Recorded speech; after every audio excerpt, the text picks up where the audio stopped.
नमस्कार मित्रों। उम्मीद है आप लोग स्वस्थ होंगे, खुश होंगे। हाजिर हूँ मैं लखपत सिंह रावत की एक और एक्साइटिंग हंटिंग स्टोरी के साथ। स्टोरी का नाम है देवलकोट का नरभक्षी।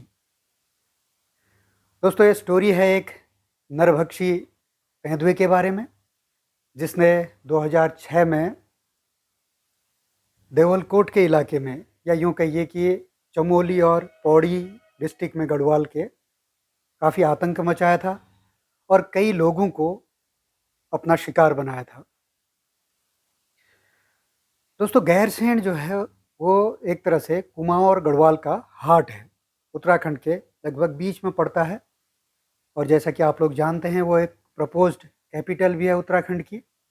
हालांकि अभी कैपिटल देहरादून है, लेकिन जब भी पूरी तरह से इंफ्रास्ट्रक्चर तैयार हो जाएगा गैरसैंण में, उम्मीद है कि पूरी की पूरी राजधानी वहाँ शिफ्ट हो जाएगी। गैरसैंण के चारों तरफ जंगल हैं, बड़ा खूबसूरत इलाका है, लेकिन किसी नरभक्षी जानवर के बारे में, नरभक्षी तेंदुए के बारे में उस इलाके में कोई खबर नहीं थी, क्योंकि कोई ऐसा जानवर वहाँ पर एक्टिव नहीं हुआ था।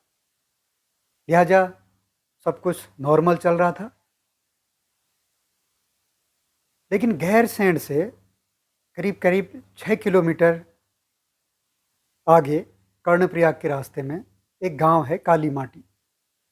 छोटा गांव है, 15-16 परिवारों का। उसी गांव में एक महिला रहती थी जिसका नाम था बचुली देवी। वो सुबह सुबह पानी भरने के लिए जो सड़क के किनारे पोस्ट बनी हुई थी पानी की, उस पर गई हुई थी। जैसा कि वहाँ के गांव के लोगों का जीवन है कि सुबह जल्दी उठ जाते हैं 4 बजे करीब, उसके अलावा अपनी दिनचर्या में लग जाते हैं। जो लोग जानवरों की देखभाल करते हैं, जिनकी गाय भैंसें पाली होती हैं, वो उनका कार्य करते हैं। उसके बाद खेतों में जाते हैं। तो कहने का तात्पर्य ये है कि सुबह पौ फटते ही लोग व्यस्त हो जाते हैं अपने कामों में, और सबसे पहला काम होता है सुबह सुबह जाके पानी भर के लाना। तो बचुली देवी अपने घड़े को लेके पानी के पोस्ट पे गई थी। वहाँ पर उसने हाथ मुँह धोया, उसके बाद घड़े को भरने के लिए रख दिया। घड़ा भर रहा था तब तक वो एक जगह पे बैठ गई। उसके बाद गांव के लोगों को पता चला वो कई देर तक आई नहीं, जो कि नॉर्मल समय होता था वापस आने का उसके घर में। वो घर में वापस नहीं आई, तो उसके भाई जो घर में थे वो कुछ आशंकित हुए, कुछ आश्चर्यचकित हुए शुरू में कि आखिरकार बचुली देवी गई कहाँ। इसी समय गांव के कुछ लोग और गए होंगे पानी भरने के लिए। उन्होंने देखा कि एक घड़ा वहाँ पर भर रहा है, उससे पानी निकल रहा है। तो लोगों ने उस घड़े को किनारे करके दूसरे घड़े भर लिए। इसी बीच कुछ लोगों को वहाँ पर खून के धब्बे दिखाई दिए। अच्छा, उसी सुबह कोई यात्री अपनी टैक्सी लेके कर्णप्रयाग की ओर जा रहा था, उसने भी सड़क में खून के धब्बे दिखे। तो उन सभी का यही ख्याल था कि हो सकता है तेंदुए ने किसी जानवर को मारा हो। आमतौर पे गांव में जो कुत्ते होते हैं, सुबह वो भी अपने मालिकों के साथ बाहर निकल जाते हैं दरवाजे खोलते ही, और उस समय वो किसी भूखे तेंदुए का शिकार बन जाते हैं। तो लोगों की यही आशंका थी। लेकिन बचुली देवी के भाई कुछ परेशान थे, क्योंकि काफ़ी देर हो गई अभी तक वो आई नहीं। इसके अलावा भी कुछ लोगों ने उन्हें ये भी बताया कि जो पास में खेत हैं जिनमें हाल में ही जोता गया था, जिन्हें उनकी मिट्टी हल्की हो जाती है, तो उस मिट्टी में ड्रैग मार्क्स दिख रहे हैं, यानी कि ये जैसे किसी को खींचा गया हो, इस तरह के निशान बने हैं, और साथ साथ में खून की बूंदें भी हैं। यह सब सुनकर बचुली देवी के भाई काफ़ी आशंकित हुए और उस लोगों के साथ जाके उन्होंने उस ड्रैग मार्क को फॉलो करना शुरू किया। पास में एक नाला था, उस नाले को क्रॉस करके जब दूसरी तरफ गए, तो उन्होंने देखा कि बचुली देवी का सिर वहाँ पर पड़ा हुआ है और पास में ही उसकी बॉडी भी उसे मिल गई है। 100 से थोड़ा सा हिस्सा खाया हुआ था, शायद लोग सुबह एक्टिव हो गए थे, उस इलाके में पानी का नल था, तो लोग पानी भरने के लिए वहाँ आते थे। शायद उस आवाजाही की वजह से तेंदुआ अपने शिकार को पूरा खा नहीं पाया। मीन टाइम लखपत सिंह रावत भी वहाँ पहुँचे। उन्होंने देखा जुते हुए खेतों में ड्रैग मार्क बने हुए हैं और सड़क पर बहुत सारा खून गिरा हुआ है। इससे वो बड़े आश्चर्यचकित हुए, क्योंकि आम तौर पे जब तेंदुआ किसी जानवर को पकड़ता है या किसी इंसान को मारता है, तो अपनी पहली पकड़ को जब तक वो छोड़ता नहीं है, तब तक उसके शिकार से खून नहीं बहता है। लेकिन यहाँ पर बहुत सारा खून बहा था, तो इसका मतलब ये था कि तेंदुए ने सड़क पर ही वसूली देवी को मार दिया था। फिर किसी वजह से वो डिस्टर्ब हो गया। हो सकता है उस बीच कोई वाहन आ गया उस रास्ते में, या कोई व्यक्ति पानी भरने के लिए आ गया हो, जिस वजह से वो डिस्टर्ब रहा और बाद में वो वसूली देवी को उठा के या खींच के जुते हुए खेतों की तरफ से नाले की ओर लेके गया। बहरहाल लखपत सिंह ने जुते हुए खेतों में इस तेंदुए के पैरों के निशान देख लिए थे। यह एक 8-10 साल का एक नर तेंदुआ था। क्योंकि उस इलाके में लखपत सिंह के पास हंटिंग परमिट नहीं था, इसलिए वो कुछ कर नहीं सकते थे। मीन टाइम गाँव के लोगों ने वन विभाग को इसकी सूचना दी और वन विभाग से रिक्वेस्ट की कि वो इस तेंदुए को मारने का हंटिंग परमिट इशू करे। जिस इलाके में ये घटना हुई थी, जिस जगह पे, वहाँ पर एक जड़ा लगाया गया वन विभाग की तरफ से। दूसरे दिन लखपत सिंह रावत वहाँ पहुँचे, जब उन्हें हंटिंग परमिट मिल गया और उन्हें इन्फॉर्म किया गया कि वो इस तेंदुए को मारें। उस समय वो किसी दूसरे तेंदुए को मारने के काम में उलझे हुए थे गोपेश्वर में। लेकिन जब उन्हें इसको मारने के लिए कहा गया, तब वो यहाँ आए। तो घटना वाले स्थल पर वन विभाग ने किसी बेट की व्यवस्था नहीं की थी, लिहाजा लखपत सिंह ने और उनके साथी ने यह निश्चय किया कि वो किसी मचान पे नहीं बैठेंगे, बल्कि उसी रास्तों में सर्च करेंगे तेंदुए को अपनी सर्च लाइट के साथ। तो जब वो शाम को सर्च कर रहे थे, तो करीब 9 बजे उन्हें ऐसा लगा कि उन्होंने किसी तेंदुए की गुर्राहट सुनी। अपनी सर्च लाइट से उन्होंने चारों तरफ रोशनी डाली, कोशिश की कि उन्हें कहीं तेंदुआ दिख जाए। लेकिन उन्हें यह पता नहीं चला कि किस तरफ से एक्चुअली आवाज़ आ रही थी, लिहाजा तेंदुआ उन्हें मिला नहीं, वो उसे ढूंढ नहीं पाए। उसके बाद वो वापस आ गए। तो अगले दिन उन्होंने प्लान बनाया कि अगली शाम को वो मचान में बैठेंगे। तो अगली शाम के लिए उन्होंने मचान तैयार कर लिया बांस के पेड़ में। उसी समय वहाँ पर डिस्कवरी चैनल के फोटोग्राफर गुरमीत भी आए हुए थे। तो लखपत सिंह, उनके सहयोगी और गुरमीत, 3 लोग यह मचान में बैठे और सामने इन्होंने एक बकरे को बांध दिया और रात भर इंतज़ार करते रहे। तेंदुआ नहीं आया। इसी प्रकार इन्होंने 3 रातों तक तेंदुए का इंतज़ार किया बेट बांध के, लेकिन वो नहीं आया। उसके बाद लखपत सिंह गैरसैंण वापस चले गए। 10 अक्टूबर को उन्हें सूचना मिली कि काली माटी में ही बहादुर सिंह का बैल, जो कि जंगल में चरने के लिए गया था, वापस नहीं आया। तो यह खबर सुन के लखपत सिंह वहाँ पहुँचे। आशंका थी कि हो सकता है बैल को नरभक्षी ने मारा हो, लिहाजा वो वहाँ पहुँचे। उन्होंने देखा एक झाड़ी में मरा हुआ बैल पड़ा था, लेकिन आसपास की ज़मीन बड़ी सख्त थी, जिसमें उन्हें इसको मारने वाले के कोई पैर के निशान नहीं मिले। उन्होंने निश्चय किया कि वो पास में ही मचान बना के बैठेंगे और जहाँ पर बैल मरा पड़ा था, उसके पास में उन्होंने कुदाल से मिट्टी खोद के लूज मिट्टी डाल दी चारों तरफ, ताकि अगर तेंदुआ आए, उसके पैरों के निशान उन्हें मिल जाएंगे। शाम को करीब 6:30 बजे उन्होंने देखा कि एक तेंदुआ उस तरफ आ रहा है। जब उन्होंने गौर से देखा, तो देखा ये कोई 5-6 साल की कोई मादा तेंदुआ है, यानी कि वो मैनीटर नहीं थी। लिहाजा लखपत सिंह उसे मारना नहीं चाहते थे और लखपत सिंह वापस आ गए।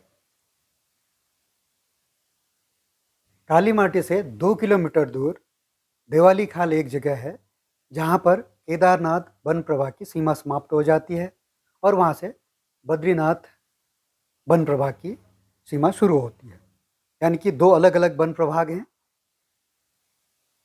तो जो लखपत सिंह जी थे उनके पास केदारनाथ एरिया में शूटिंग का परमिट था, बद्रीनाथ वाले वन प्रभाग में उनके पास शूटिंग की परमिशन नहीं थी।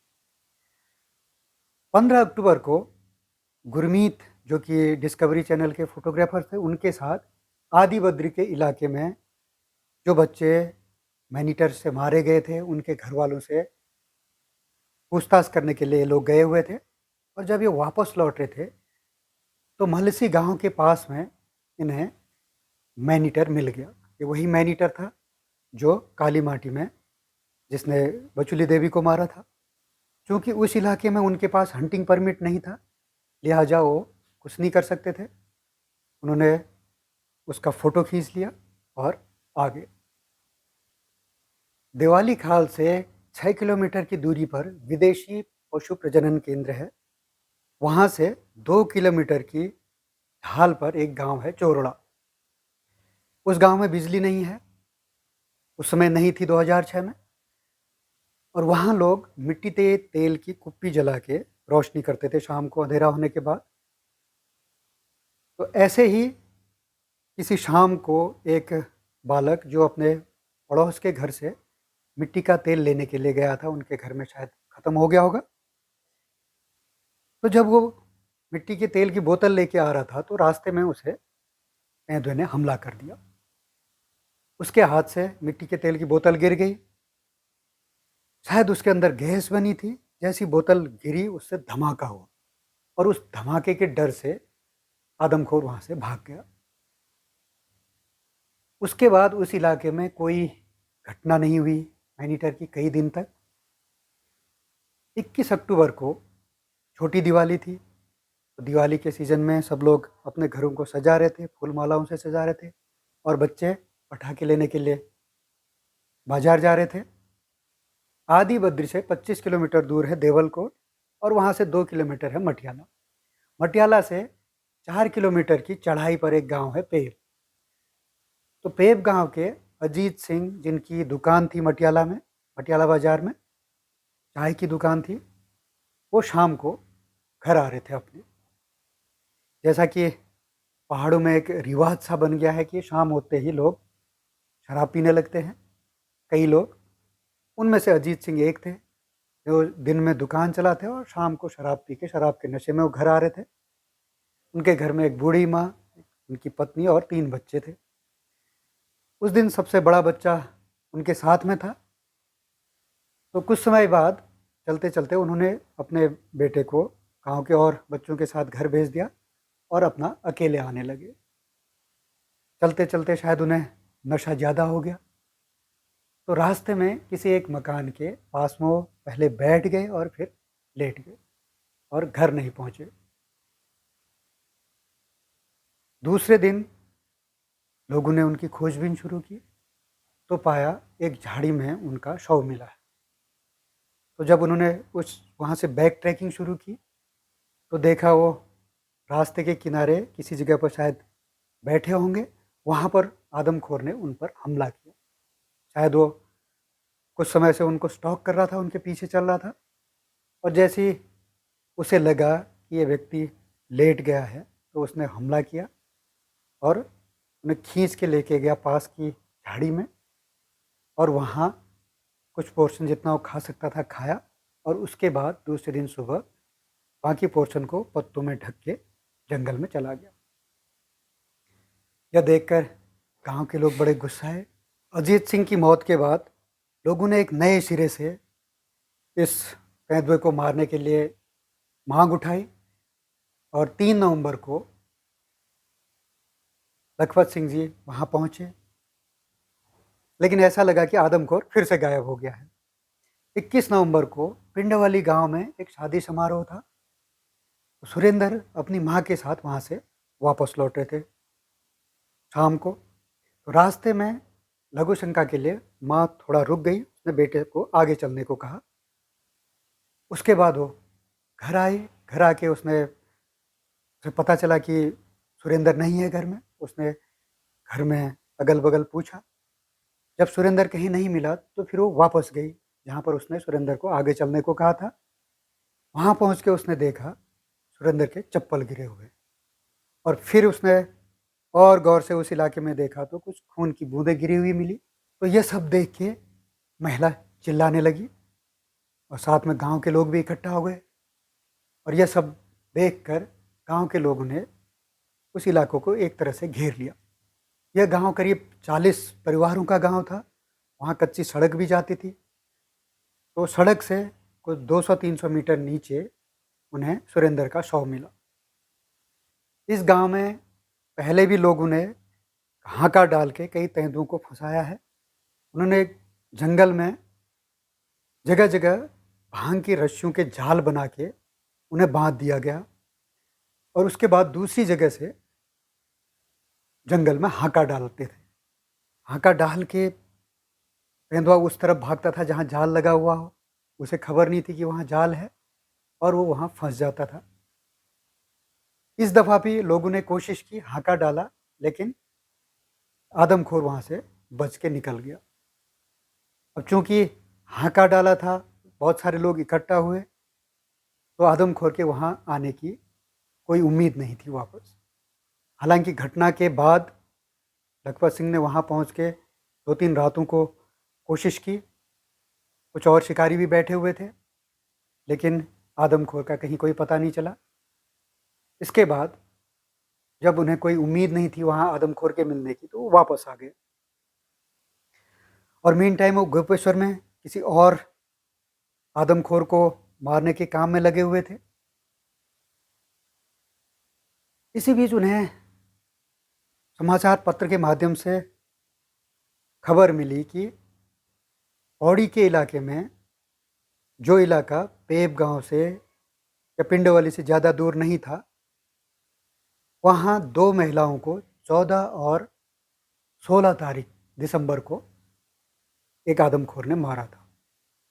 क्योंकि उस डिस्ट्रिक्ट का हंटिंग परमिट इनके पास नहीं था। इसके अलावा ये जो एक्टिव मैनीटर था अभी, इसके लिए 3 हंटिंग परमिट इशू किए गए थे। इसके अलावा और भी आदमखोर जो वहाँ एक्टिव थे, उनके हंटिंग परमिट पर भी लखपत सिंह काम कर रहे थे। तो काफ़ी बिजी थे, हर जगह से उन पर प्रेशर पड़ रहा था। तो इसी बीच यानी कि 21 जनवरी को भटमावली गांव में एक महिला को, जिसका नाम चकोरी देवी था, एक आदमखोर ने मार दिया। यह महिला शाम को गांव में ही दूसरे घर में दूध लेने के लिए गई थी। जब वो वापस आई तो आंगन के पास में ही आदमखोर ने उस पर हमला कर दिया। और हमला इतना सुनियोजित तरीके से किया गया था कि अंदर बैठे हुए लोगों को पता भी नहीं चला।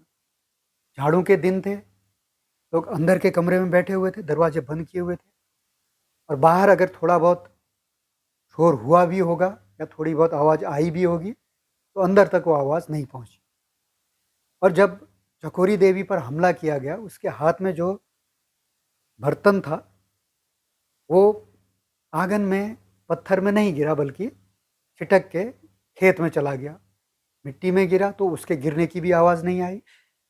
चकोरी देवी को मारने के बाद आदमखोर उसे खींच के पास के खेत में लेके गया, और वहाँ उसे वो खाने लगा। जब काफ़ी देर हो गई, चकोरी देवी वापस नहीं आई, तो अंदर से लोगों ने खोजबीन शुरू की, बाहर निकले, और मीन टाइम गाँव के और लोग भी इकट्ठा हुए। और जब आंगन में पहुँचे तो उन्होंने देखा वहाँ कुछ खून की बूंदें गिरी हुई हैं। तब उन्होंने उस चकोरी देवी को ढूंढना शुरू किया। इस दफ़ा आदमखोर ज़्यादा दूर गया नहीं था, बल्कि जहाँ पर लोग उसे ढूंढ रहे थे उससे कुछ ही दूरी पर एक झाड़ी के पास में उसे वो खा रहा था। यह आदमखोर अब दिन पर दिन चालाक होता जा रहा था। इसकी जो आदत थी वो कुछ इस प्रकार बन गई थी कि किसी इलाके में जाओ अपने शिकार पर हमला करो, उसे मारो और उसे तुरंत खा लो जितना खा सकते हो और फिर छोड़ के दूसरे इलाके में चले जाओ। तो इस प्रकार की आदतों के कारण इस आदमखोर को मारना बहुत कठिन हो गया था और इस घटना के केस में यही हुआ था। 22 तारीख को लखपत सिंह चौरसेंण पहुंचे। उन्होंने देखा वहां पर लोगों की काफ़ी भीड़ जमा हुई थी और ऐसे में आदमखोर का वापस आना उन्हें मुश्किल लग रहा था। लिहाजा उन्होंने निश्चय किया कि वो सर्च करेंगे बजाय मचान पर बैठने के। तो उन्होंने चौरसेंण से भटमावली और वहाँ से जखे, इन जगहों पर घूम के ढूंढने की कोशिश की सर्चर लाइट की मदद से और सुबह वापस आ गए चौरसेंण। वापस आके उन्होंने रेस्ट किया और दिन में वो प्लान बना रहे थे कि कैसे इस चालाक आदमखोर को मारा जाए। उसी के बारे में अपने साथियों से डिस्कशन कर रहे थे। तो उन्हें 2 बजे करीब वायरलेस पे सूचना मिली कि चौरसेंण से करीब 10 किलोमीटर दूर पहाड़ी की दूसरी तरफ खरसई गांव में एक 13 वर्षीय बालिका को आदमखोर ने मार दिया है। तो लखपत सिंह जी ने उनको इंस्ट्रक्शन दिए कि जिस बच्ची को मार रखा है अभी उसके शव को उस जगह से हटाया न जाए और कुछ लोगों को फायर आर्म्स के साथ उसे गार्ड करने के लिए भेज दिया जाए और वो शाम को 4-5 बजे तक वहाँ पहुँच जाएंगे। क्योंकि उस दिन बसंत पंचमी थी, लग्न का दिन था, तो सारी गाड़ियाँ व्यस्त थी, उन्हें कोई गाड़ी मिली नहीं। बड़ी मुश्किल से एक टैक्सी वाला मिला और उसे मुँह मांगे दाम देके वो वहाँ पहुँचे। गांव में पहुँच के उन्होंने देखा कि ये जो लड़की थी ये करीब 13 साल की बच्ची थी। इसकी माँ विधवा थी और 3 बच्चों के साथ उस गांव में रहती थी। गांव में बिजली थी लेकिन टेलीविज़न हर एक के घर में नहीं था। लिहाजा यह बच्ची शाम को पिक्चर देखने के लिए अपनी चाचा के घर पे गई थी। 10 बजे रात को जब फिल्म ख़त्म हुई तो यह अपने घर की ओर चल पड़ी। रास्ते में खेत था लेकिन यह अपने घर पहुंची नहीं। उधर घटना से बेखबर बच्ची की माँ ने समझा कि हो सकता है बच्ची वहीं रात को चाचा के यहाँ सो गई होगी। दूसरे दिन सुबह उसने आवाज़ लगाई अपने बच्ची के चाचा को कि उसे वापस भेज दो घर पे, लेकिन उसके चाचा ने बोला वो तो रात को ही आ गई थी। इस बात से ये दोनों आशंकित हुए। इस महिला ने फिर अपने घर में ढूंढा लेकिन बच्ची नहीं मिली। तो जब ये चाचा से के घर से अपने घर के आने वाले रास्ते में पहुंचे खेत पर, तो वहाँ पर इस बच्ची का दुपट्टा गिरा हुआ था। इससे और आशंकित हुए। उसके बाद इन्होंने उस एरिया में खोजबीन शुरू की तो वहाँ से कुछ दूर आगे उस बच्ची की अधखाई लाश इन्हें मिल गई। उसके बाद डिस्ट्रिक्ट एडमिनिस्ट्रेशन को और जो वहाँ भी सरकारी अधिकारी थे, वन विभाग के अधिकारी थे, उनको इन्फॉर्म किया गया और इवेंचुअली लखपत सिंह रावत को इन्फॉर्म किया गया। लखपत सिंह रावत शाम को वहाँ पहुँच गए अंधेरा होने से पहले। वहाँ उन्होंने देखा कि एक जगह पर इस लड़की की लाश पड़ी हुई है और वहाँ पर कुछ लोग उसकी देख रेख में बैठे हुए हैं, कुछ और शिकारी भी हैं लोकल। तो शाम को उनके पास मचान बनाने का समय नहीं था, लिहाजा उन्होंने निश्चय किया कि जहाँ पर उस लड़की की बॉडी पड़ी हुई है उससे कुछ दूर में एक पत्थर है, उसकी आड़ में बैठकर ये लोग बैठेंगे। उन्होंने इस लाश को एक तार से बांध दिया था और उसमें एक घंटी भी बांध दी थी ताकि अगर अंधेरे में मैनीटर आए और वो उस डेड बॉडी को हिलाए तो घंटी बजने लगे। अब वो शाम को बैठ के इंतज़ार करने लगे। काफ़ी समय हो गया। हालांकि लखपत सिंह को लग रहा था कि मैनीटर यहाँ शायद ना आए इस बार भी। लेकिन फिर भी और कोई चारा नहीं था इंतज़ार करने के अलावा। तो करीब 2 घंटे के इंतज़ार के बाद उन्हें ये लगने लगा कि शायद मैनीटर आ चुका है। उन्हें कुछ आवाज़ सुनाई दे रही थी, हालाँकि घंटी बज नहीं रही थी, जो उस लड़की के शव पे बाँधी हुई थी। लेकिन उन्हें कुछ आवाज़ सुनाई दे रही थी। लेकिन चूँकि और भी कोई शिकारी वहाँ बैठे हुए थे, जो उस शव के और पास में थे, तो लखपत सिंह को लग रहा था कि इन लोगों को क्यों नहीं ये आवाज़ सुनाई दे रही है। फिर उन्हें लगा कि शायद ये नौसिखुए हैं, इसलिए इन्हें इस आवाज़ की पहचान नहीं है। जब उन्हें लगने लगा कि वाक़ई मैनीटर आ गया है वहाँ पे, तो उन्होंने अपनी राइफ़ल उस तरफ पॉइंट की और अपने साथी से कहा कि वो उस तरफ सर्च लाइट लगाए, जहाँ उस लड़की की बॉडी पड़ी हुई। जैसे इनके साथी ने सर्च लाइट वहाँ लगाई, तो इन्हें वहाँ पर बेंधुआ दिखाई दिया और जो ही लाइट जली, उसने अपना सिर उठा के सर्च लाइट की तरफ देखना शुरू किया। उसका देखना था, तो ये जो साथी था लखपत सिंह का, हीरा सिंह, वो चिल्ला पड़ा कि भाई साहब आदमखोर। उसका ये कहना था, लखपत सिंह ने फायर कर दिया। फायर सीधे उसके सिर पे लगा और वो वहीं पर इंस्टेंटली गिर पड़ा।